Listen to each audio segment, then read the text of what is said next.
My name is Holly Dixon, and I'm 32 years old. On my birthday, I walked into my parents' house expecting a surprise party. Instead, I found 200 relatives seated in rows like a courtroom, waiting to judge me. My mother ripped my childhood photos off the wall, one by one. My father stood up and read a bill for $400,000, every cent he claimed they'd wasted raising me. My sister snatched my car keys from my hand and smiled. Dad already transferred the title to me. I walked out that door without saying a word.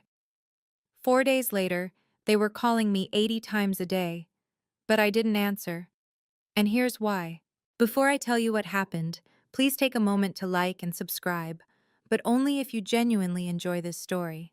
Drop a comment telling me where you're watching from and what time it is there. Now let me take you back to where it all began.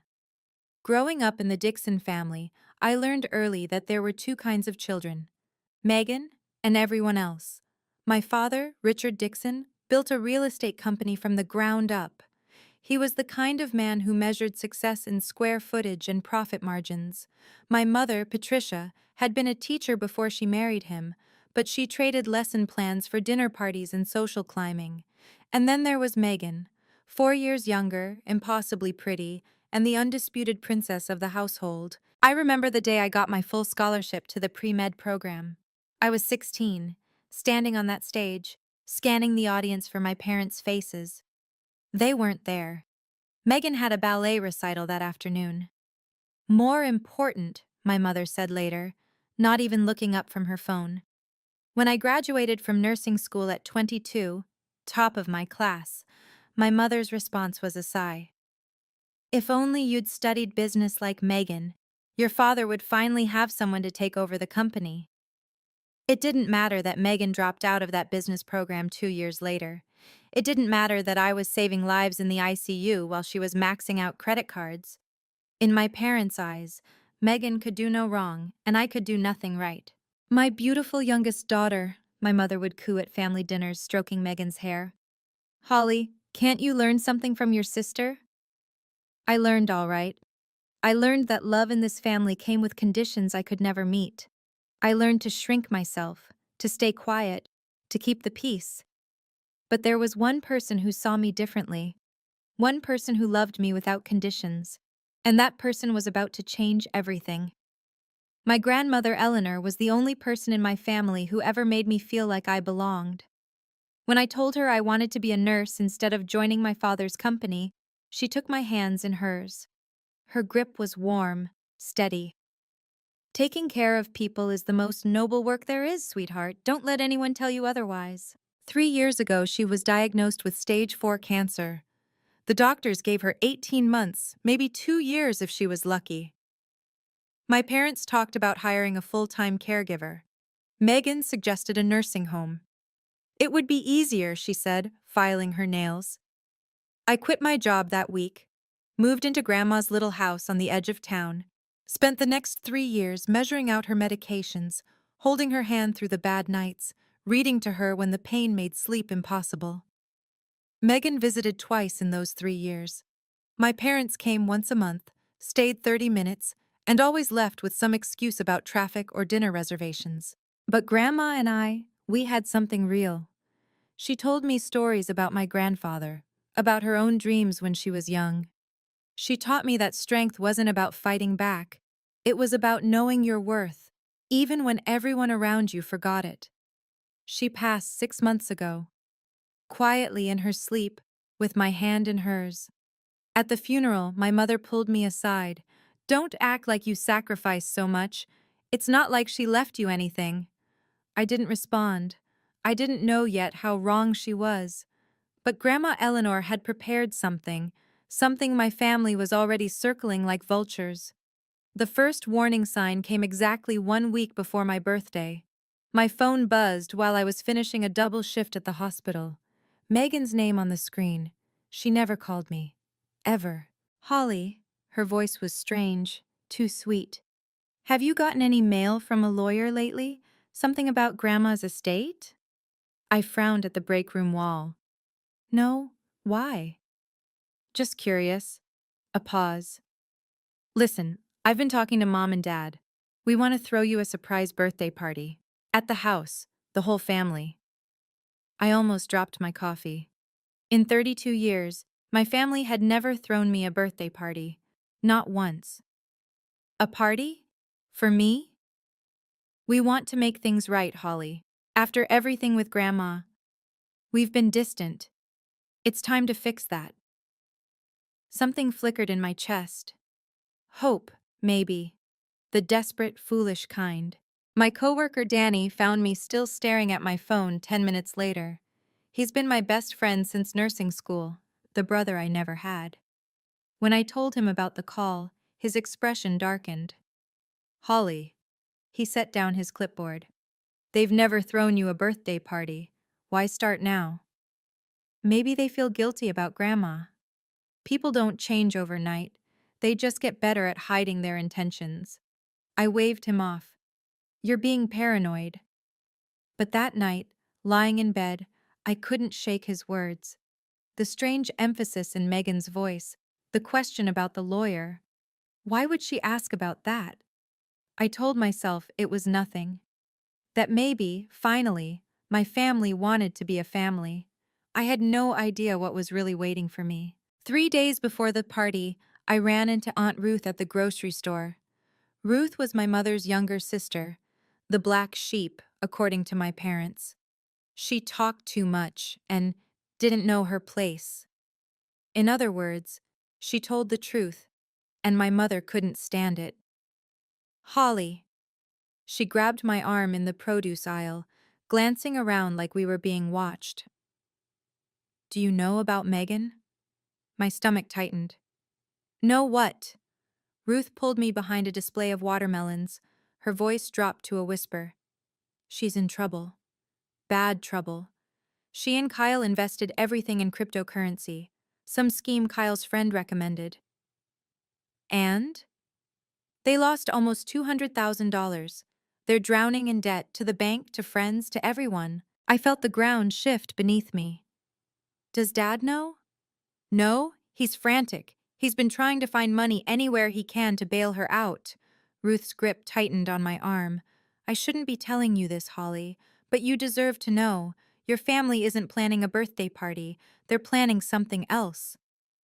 The fluorescent lights suddenly felt too bright, the cheerful store music too loud. What do you mean, something else? Ruth's eyes met mine. There was pity there, and fear.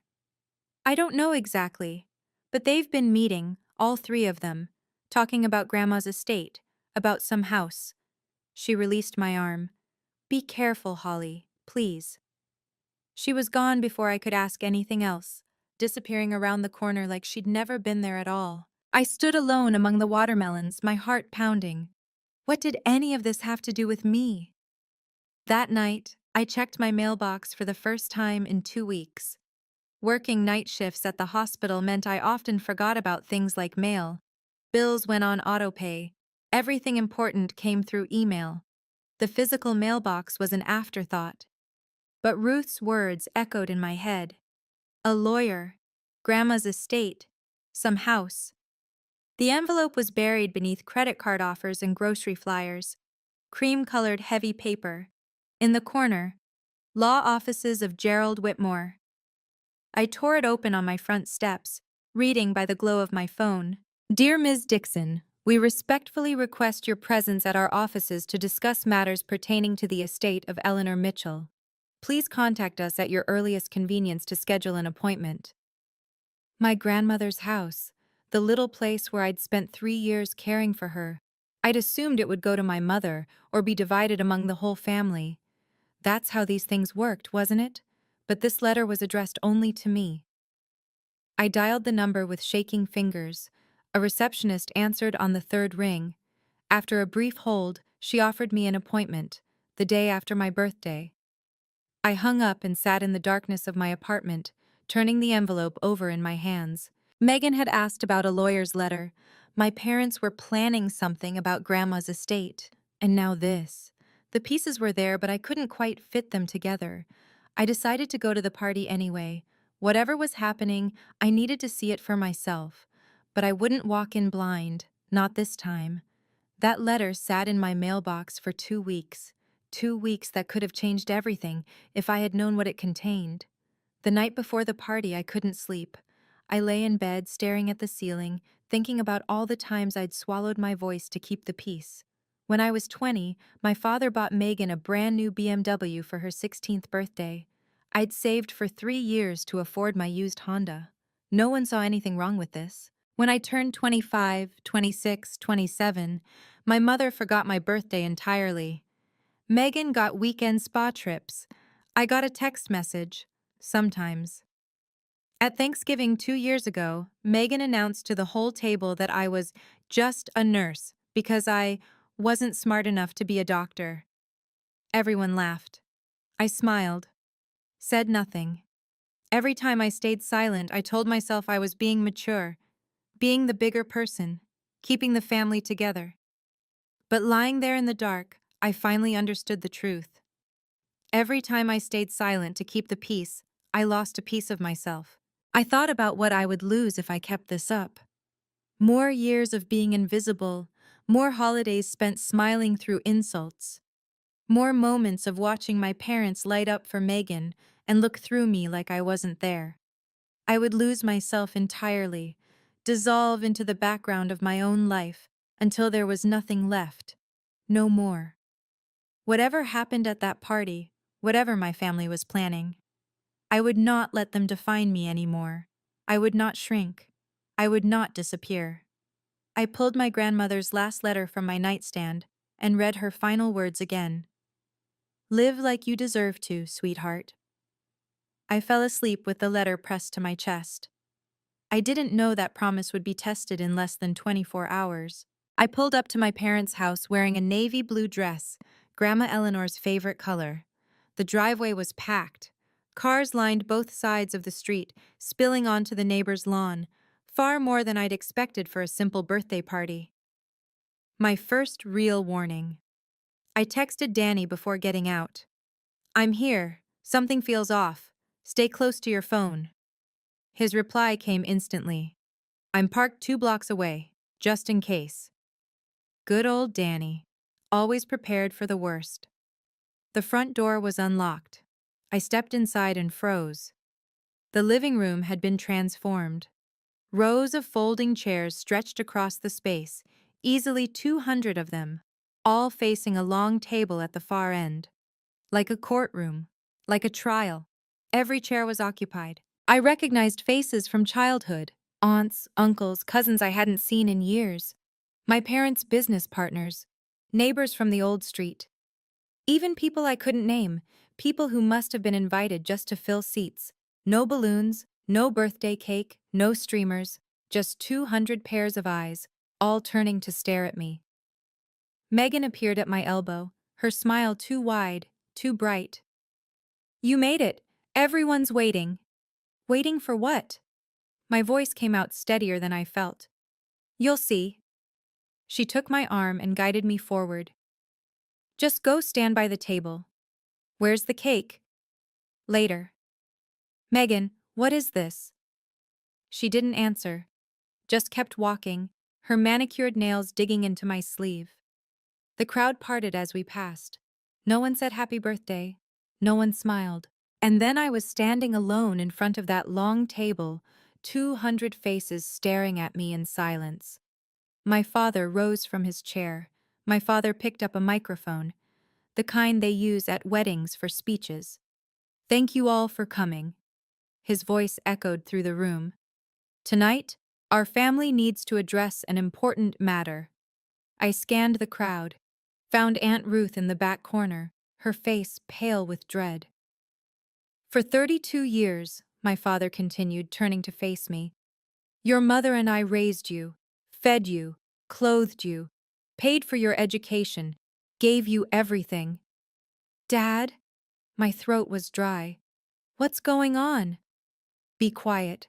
I'm not finished. The room was absolutely silent. 200 people, not even breathing. He reached into his jacket and pulled out a thick stack of papers, held them up like evidence at a trial. This is a detailed accounting. Every dollar we spent on you, from the day you were born until you moved out. Food, medical bills, school supplies, birthday presents, everything. He flipped to the last page, running his finger down to the bottom. The total comes to $400,000. A murmur rippled through the crowd, shocked whispers. Someone coughed. $400,000, my father repeated, his eyes locked on mine. That we wasted on a daughter who turned her back on this family. I didn't turn my back on anyone. You have two choices, Holly. He set the papers on the table with a heavy thud. Pay back every cent, or sign away your claim to your grandmother's house. My blood went cold. My claim to what? Don't play dumb. The lawyer sent you a letter. I haven't even read it yet. Doesn't matter. He slid a document across the table. Sign this, give up the house, and we'll forget all about this bill. That's when my mother stood up. My mother walked to the family photo wall. I'd grown up staring at that wall. Generations of Dixons captured in gilded frames. My grandparents' wedding, my parents' honeymoon, Megan's ballet recitals, my graduation, holidays and birthdays stretching back decades. My mother reached up and pulled down the first photo. Me at 5 years old, gap-toothed and grinning. 32 years. Her voice trembled with manufactured grief. 32 years of raising an ungrateful child. She ripped the photo in half. The sound cracked through the silence like a gunshot. I couldn't move, couldn't breathe. She grabbed another frame. My high school graduation. A daughter who only thinks of herself. Rip. My nursing school diploma photo. Who never appreciated anything we gave her. Rip. Then she reached for the photo that made my heart stop. Me and Grandma Eleanor, taken the week before she died. Both of us smiling, her hand in mine. A daughter who manipulated a dying old woman. Rip. The pieces fluttered to the floor like dead leaves. 200 people watched in silence. Not one of them moved. Not one of them objected. Then Megan was there, reaching into my purse. She pulled out my car keys with a triumphant smile. Oh, and this? She dangled them in front of my face. Dad already transferred the title to me. I need it more than you do. I looked at my mother, surrounded by the torn fragments of my existence. At my father, his hand on that stack of papers. At my sister, my keys in her fist. At 200 relatives who'd watched my family try to erase me, and done nothing. I could have cried, I could have begged. I did neither. I took a breath, then another. Grandma's voice echoed in my mind. You are enough, Holly. You always were. I looked at my father, really looked at him. At the desperation behind his anger, at the way his hands shook, just slightly, on that stack of papers. Dad? My voice was calm, calmer than I felt. Have you actually read Grandma's will? He blinked. What? Her will, the legal document. Have you read it yourself? I don't need to read it. The house was supposed to go to the family. You're sure about that? Something flickered across his face. Doubt, maybe, or fear. You're asking me to sign away rights you haven't even verified. I kept my voice level, professional, like I was explaining a diagnosis to a patient.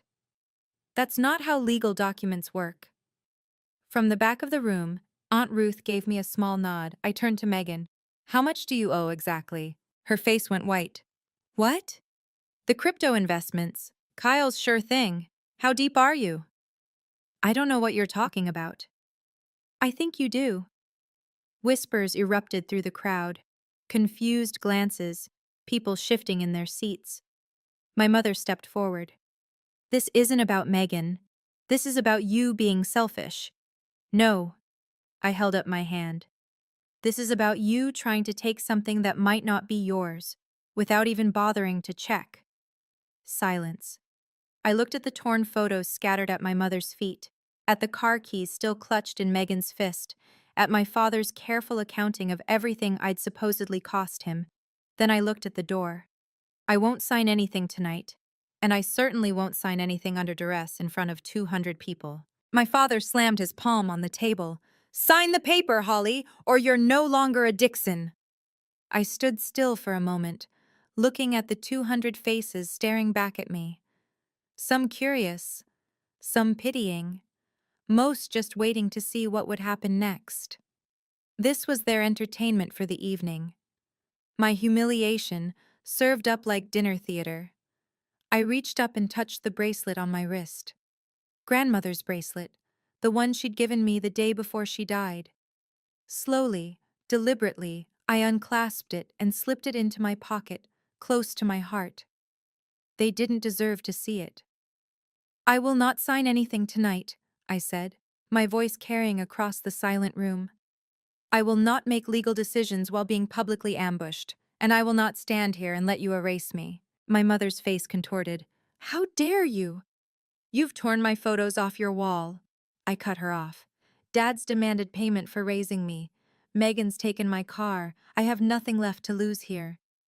I turned and walked toward the door. No one stopped me. No one reached out. No one said wait, or happy birthday, or I'm sorry. 200 people, and not a single one spoke. Danny's car was waiting at the end of the block, just like he'd promised. I climbed into the passenger seat without looking back. You okay? His voice was gentle. No. I stared straight ahead. But I will be. He pulled away from the curb, and my parents' house shrank in the rearview mirror until it disappeared entirely. I didn't know it then, but walking out that door was the best decision I ever made. It just took 4 days for my family to realize what they'd done. Before I tell you what happened in those 4 days, I want to ask you something. Have you ever walked away from a situation that everyone expected you to endure? A moment where you finally said enough? Drop a comment below. I'd love to hear your story. And if you're enjoying this so far, hit that subscribe button. Now, let me tell you what happened next. Danny dropped me at my apartment and stayed on the couch that night. Neither of us slept much. By morning, my phone had exploded. 47 missed calls from my father, 33 from my mother, 21 text messages from Megan, each one more frantic than the last. Call me back, it's urgent. The relatives were even worse. How could you treat your parents like that? Your grandmother would be ashamed. Selfish. Always knew you were selfish. I turned off my phone and set it face down on the kitchen counter. Danny made coffee. Strong, black, the way I liked it during long shifts. He didn't ask questions. He just sat with me in the quiet. They only know one side of the story, he finally said. They don't want to know the other side. That afternoon, I pulled out Grandma Eleanor's memory box, the one she'd given me in her last weeks, filled with letters and photographs and small treasures from her life. At the bottom, I found an envelope I'd never opened. My name written in her shaky handwriting. Inside was a single page, her final letter to me. My dearest Holly, it began, by now you've probably discovered that things aren't going the way your parents expected. Don't worry, sweetheart. I've taken care of everything. They will try to take what I've left you. Don't let them. Mr. Whitmore knows everything. Trust him. I read those words 3 times. She'd known. Even before she died, she'd known exactly what my family would do, and she'd prepared for it. I looked at Danny, the letter trembling in my hands. I think I need to see that lawyer. The next morning, I walked into Gerald Whitmore's office. He was older than I expected, silver-haired, kind-eyed, with the patient demeanor of someone who'd seen every family drama imaginable. His office smelled like old books and furniture polish. Ms. Dixon. He stood to shake my hand. I've been waiting for you. You know what happened? Your grandmother predicted it. Almost word for word. He gestured to a leather chair. Please, sit. He pulled a document from his desk. Heavy paper, official seals, notarized signatures. The will. Your grandmother left her house to you, Holly. Not to the family. Not to be divided. To you and you alone. The words didn't make sense at first. Just me? Why? Because you were the only one who was there. His voice softened. 3 years, Miss Dixon. You gave up your career, your apartment, your life to care for her. No one else even visited. I stared at the document, at my grandmother's signature at the bottom, the handwriting I knew so well. The house is valued at approximately $650,000, Whitmore continued. It's yours, free and clear. No one can take it from you. But my father said, your father assumed. Whitmore leaned back. He never actually read the will. He just assumed your grandmother would divide everything equally, the way most people do. She didn't. No, she knew exactly who deserved it. He paused. There's one more thing. A condition your grandmother included. My heart pounded. What kind of condition? If any family member attempts to coerce or threaten you into surrendering your inheritance, they forfeit any claim to her remaining assets. He smiled just slightly. Your grandmother was a very smart woman, but he wasn't finished. The office door opened behind me. I turned to find Aunt Ruth standing in the doorway, her expression soft and sad, and somehow relieved all at once. Hello, sweetheart. Aunt Ruth? I half rose from my chair. What are you doing here? She crossed the room and sat in the chair beside mine. Your grandmother asked me to be here when the time came. Whitmore nodded. Mrs. Mitchell served as a witness when Eleanor drafted this will. She was present for every decision. I looked between them, my mind racing. You knew? This whole time? I knew. Ruth reached over and took my hand. Your grandmother called me 3 years ago, right after you moved in with her. She said, Patricia will never accept this. Holly will need someone in her corner. My eyes burned. Why didn't you tell me? Eleanor made me promise not to. She wanted you to know her love was unconditional, not that you were expecting an inheritance. Ruth squeezed my fingers. She said you were the only one who loved her for herself, not for what she could give you. The rest of the family, Whitmore added, was informed of the will's existence, but not its contents. They assumed they knew. They were wrong. I thought of my mother tearing photos off the wall, my father's $400,000 bill, Megan's triumphant smile as she snatched my keys, all of it based on an assumption, a lie they'd told themselves. Your grandmother's last wish, Ruth said, her voice breaking, was for you to know that you are enough, Holly, you always were. You never needed anyone's permission to matter. I cried then, for the first time since that terrible birthday. But these weren't tears of grief, they were tears of relief. By the second day after my birthday, the calls had become desperate. I turned my phone back on just long enough to count. 62 missed calls from my father, 48 from my mother, and one very long voicemail from Megan, her voice cracking with what might have been panic or might have been rage. Holly, the lawyer called us back. There's been some kind of mistake. You need to call me. Right now. I played it for Danny while we sat in my kitchen, drinking coffee that had gone cold. Mistake, he snorted. That's what they're calling it? The texts were even more revealing. From my father. We need to talk. There's been a misunderstanding. From my mother. Holly, please, this isn't what we wanted. From Megan. The lawyer says you're the only heir? That can't be right. Call me. I showed Danny the screen. Funny how misunderstanding is their favorite word when things don't go their way. His expression darkened.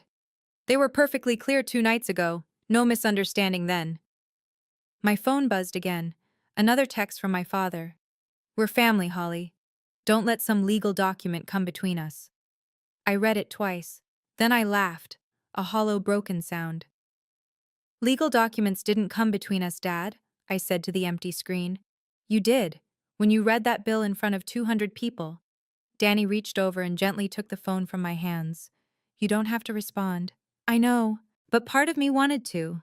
Part of me wanted to scream every truth I'd swallowed for 32 years. Instead, I turned the phone off again. Some battles aren't won with words. They're one with silence. But silence wasn't going to be enough for my family. On the third day, they came to my door. I was alone this time. Danny had gone back to his apartment, just 2 floors up. I heard the knock, 3 sharp raps, and checked the peephole. My father, my mother, Megan, all 3 of them, standing in my hallway like a delegation. I opened the door but didn't step aside, didn't invite them in. Holly, my father's voice had changed, softer now, almost pleading. We need to talk. So talk. My mother wrung her hands.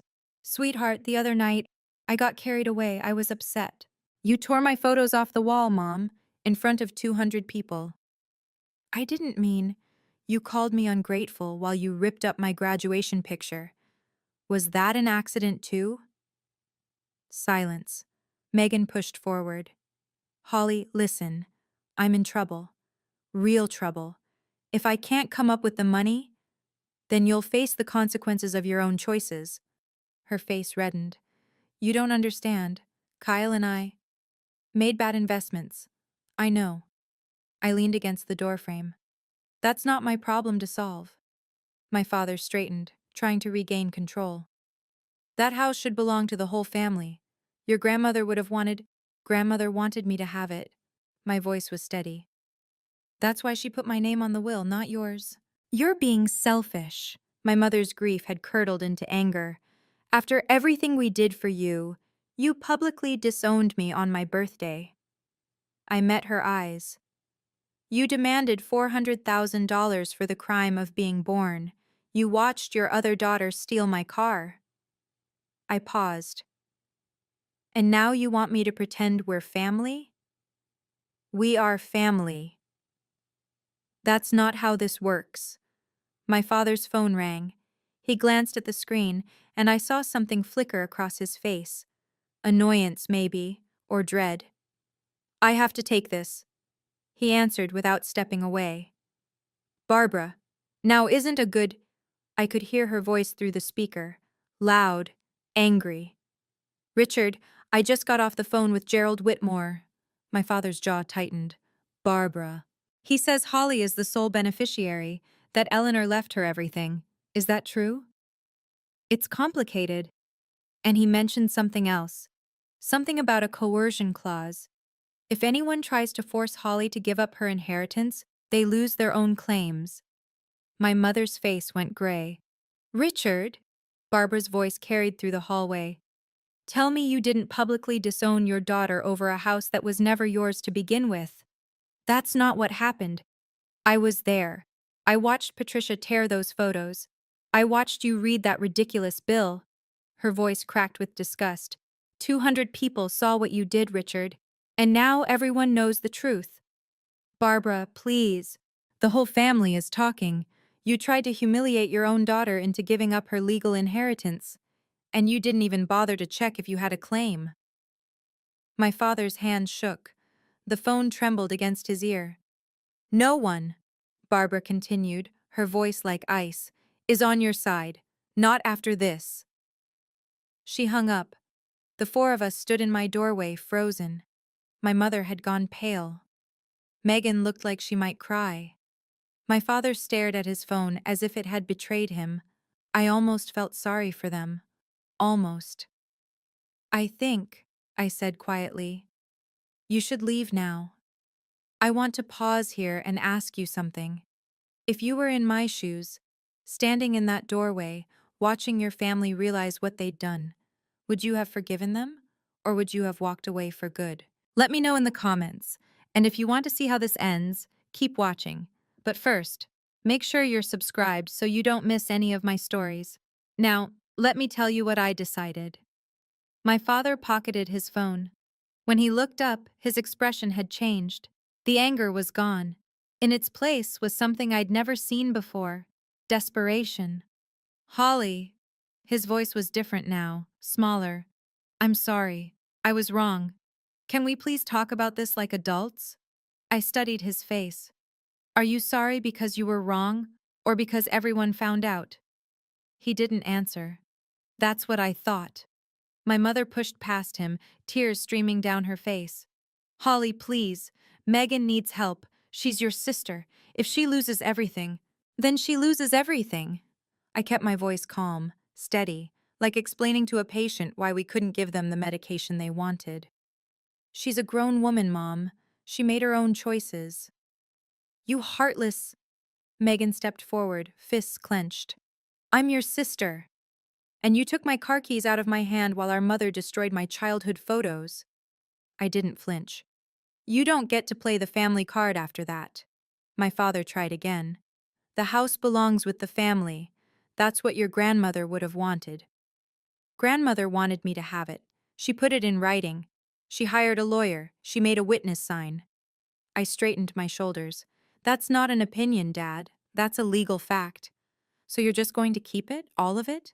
I'm going to honor grandmother's wishes, exactly as she specified. He stared at me for a long moment. Then something in him seemed to break. Fine. His voice was cold again, defeated. Don't come crying to us when you realize what you've thrown away. I won't. I stepped back and put my hand on the door. I'm not abandoning family, Dad. I'm just done being treated like I don't exist. I closed the door in their faces. The fourth day, I returned to Mr. Whitmore's office. Sunlight streamed through his windows, catching dust motes in the air. Everything felt calmer now, clearer.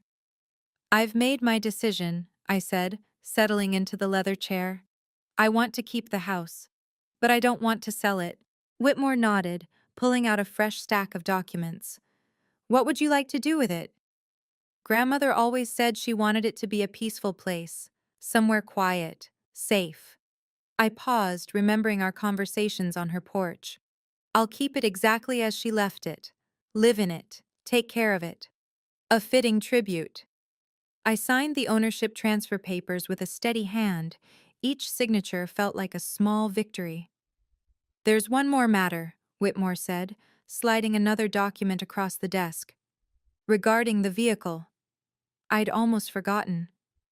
The car Megan took. Your father had no legal authority to transfer the title. The vehicle was registered in your name, purchased with your funds. The transfer was invalid. What does that mean? It means we can file a complaint. Have the registration corrected. He leaned back. Essentially, get your car back. For the first time in days, I almost smiled. Let's do that. As I signed the last paper, I looked up. Mr. Whitmore, did my grandmother ever say anything about my family? Before she died? He was quiet for a moment. Then, she said, they won't understand, but Holly will, and that's enough. My eyes stung. She really knew them, didn't she? She knew all of you. He smiled gently. That's why she made the choices she did. I left his office with the deed in my hands and peace in my heart. The hard part was over. The healing was just beginning. Within a week, the fallout had spread far beyond my doorway. The 200 people who'd watched my public humiliation had started talking. And talking. And talking. News travels fast in families. It travels even faster when there's scandal involved. I heard about it from Aunt Ruth, who called me every few days now. Your parents' friends are distancing themselves, she told me over the phone. The Hendersons canceled their standing dinner date. The Watsons stopped returning calls. I didn't ask for that. You didn't have to. People saw what they did, Holly. They drew their own conclusions. Worse came from the business world. My father's real estate company depended on reputation, on trust, on the image of a solid family man making solid deals. One of his biggest clients, a developer named Martinez who'd worked with him for 15 years, pulled out of a $50,000 contract. I heard what happened at your daughter's birthday party, Martinez reportedly said. I don't do business with people who treat family that way. My mother's social circles crumbled just as quickly. She'd been a member of the same charity board for 20 years. They quietly removed her from the committee. We need members who align with our values, the chair told her. I didn't feel triumphant hearing any of this, just tired and sad. They did this to themselves, Danny said when I told him. You didn't post anything online. You didn't tell anyone. They were the ones who invited 200 witnesses. He was right. The truth has a way of speaking for itself. I didn't need to say a word. My silence was louder than anything I could have said. But while my parents dealt with their social consequences, Megan was facing something much worse. A month later, Aunt Ruth brought me the news about Megan. We were sitting on my apartment balcony, drinking tea in the autumn sunlight. Ruth had become a regular presence in my life now, the family connection I'd always wished I'd had. Megan had to sell her house, Ruth said quietly. I set down my cup. Sell it? She and Kyle couldn't make the payments anymore. The crypto debt caught up with them. Ruth sighed. They've moved back in with your parents. I tried to feel satisfaction, vindication. Instead, I just felt hollow. Your mother blames everyone but herself, of course. Ruth stirred her tea absently. The economy, the market, you, mostly. Me? If only Holly had shared the inheritance, none of this would have happened. Ruth mimicked my mother's voice with bitter accuracy. That's the story she's telling anyone who'll listen. The inheritance wouldn't have covered Megan's debts anyway. I know that. You know that. Patricia will never admit it. I watched a bird land on the balcony railing. Grandmother had loved birds. She used to leave seed out for them every morning. Do you regret it? Ruth asked after a moment. Any of it? I thought carefully before answering. I regret that they never saw me as part of the family, that nothing I did was ever enough. I paused. But I don't regret standing up for myself. Not anymore. Ruth reached over and squeezed my hand. Eleanor would be so proud of you. I hope so. We sat in comfortable silence, watching the sun sink lower. Megan's debt was never my responsibility, but somehow, my family had made me feel like it was. For 32 years, I'd carried guilt that didn't belong to me. Not anymore. 2 weeks later, I got my car back. The legal process had been surprisingly simple. Mr. Whitmore filed the paperwork, proving that the title transfer was invalid. The vehicle had been registered in my name, purchased with my money. My father had no authority to give it away. A police officer accompanied me to my parents' house to retrieve it. I'd been dreading this moment. Another confrontation, another scene. But when we pulled up, the house looked smaller somehow, less imposing. Megan met us at the door. Her face was drawn, tired. She looked like she'd aged 5 years in 5 weeks. She held out my keys without a word. Thank you, I said, and meant it. For a moment, something flickered in her eyes. Shame, maybe, or regret. But then her expression hardened, and she turned away, disappearing back into the house without another word. I didn't see my parents. I didn't want to. As I walked to my car, a voice called from behind me. Holly! I turned. Aunt Ruth stood on the front steps, having come out through the side door. Are you okay? I looked at the house where I'd grown up. The windows I used to look out of, dreaming of something more. The front yard where I'd played alone while Megan had friends over.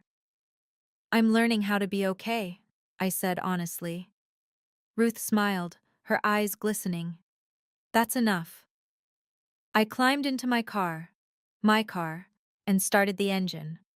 The familiar hum settled something in my chest. Getting my car back wasn't really about the car. It was about taking back what was mine, including my dignity. I pulled out of that driveway for the last time, watching it shrink in my rearview mirror. I didn't look back. 1 month later, I moved into grandmother's house. The little place on the edge of town felt different now, quieter, more mine. I spent the first week cleaning, organizing, letting her presence settle around me like a warm blanket. I kept her favorite chair by the window, her tea set in the kitchen, the bird feeder she'd filled every morning for 40 years. Some things I changed. Fresh paint in the bedroom, new curtains in the living room. Small touches that made the space feel like both of us, together. Once I was settled, I sent one final message to my parents. It took me 3 hours to write. I don't hate any of you, but I can't continue being treated like I don't exist. You disowned me publicly. You demanded payment for raising me. You stood by while my photos were torn off the wall. These aren't things I can simply forget. If there ever comes a day when you want a real relationship, not based on money, not based on obligation, but on genuine care, you know how to reach me. Until then, I need distance. Please respect that. I hit send and turned off my phone. No one replied. I wasn't surprised. Part of me was relieved. In the weeks that followed, I built a new life. Danny came over every Saturday for dinner. Aunt Ruth visited on Sunday afternoons. My coworkers from the hospital became closer friends than I'd ever allowed before. I wasn't alone. I had family. They just weren't related to me by blood. And somehow, that made them more precious. I stood on grandmother's porch one evening, watching the sunset paint the sky orange and gold. I'm figuring it out, Grandma, I whispered, just like you said I would. 3 months later, I sat on grandmother's porch with her last letter in my hands. The paper had grown soft from all the times I'd read it. The ink was starting to fade in places. But those final words still hit me like the first time. Live like you deserve to, sweetheart. For 32 years, I'd been waiting for my family to see me, to value me, to love me the way I loved them. I'd shrunk myself to fit their expectations, silenced my voice to keep their peace, given up pieces of my soul every time I let their cruelty slide. It took being publicly disowned on my birthday, in front of 200 people, to finally understand. I never needed their permission to matter. Grandmother knew that. She'd always known. That's why she left me the house. Not because of the money or the property or any material value, but because she wanted me to have proof. Physical, undeniable proof that someone in my family had seen me all along. I wasn't the ungrateful daughter they'd painted me as.